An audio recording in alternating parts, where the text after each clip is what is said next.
Un es vienkārši atceros, ka vienā no eksāmeniem, jā, ka man viss tik ļoti trīcēja, ka man likās, ka es uz...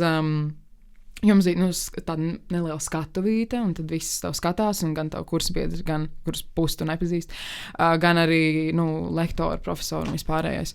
Un es vienkārši jūtu, ka man viss tā kā trīc, ka man pat divans sāk trīcēt, un tā kā izskatās, man kursbiedrniec arī saka, izstāst, ka tu tā kā tverkot tur uz tās skatuves. Bet, vai arī, kad kaut ko es runāju klases priekšā un es pilnībā pārsakos, un tad man vienreiz pateica profesori, vai man ir redzes problēmas, tāpēc, ka es neskatījos viņai acīs, un es domāju, ārprāts, es vienkārši, publiskā runa ienīdu. Absolūti ienīdu. Bet tas ir mans spilgtākais, tāpēc, ka tas ir, man liekas, man traumatiskākās pieredzes ir tiešām ir universitātes laikā kaut kur uz skatuves un runāt publiski.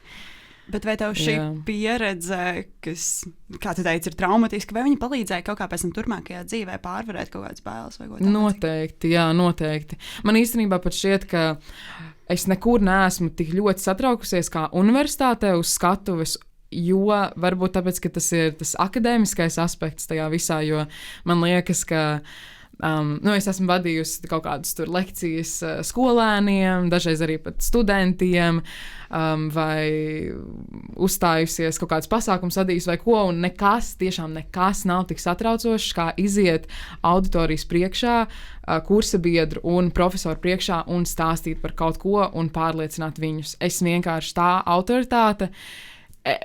Jā, tas man satrauc visvairāk tajā visā. Bet noteikti palīdzēja arī turpmāk runāt publikas priekšā. Jā.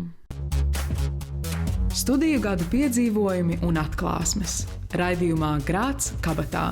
Katru otro trešdienu 16.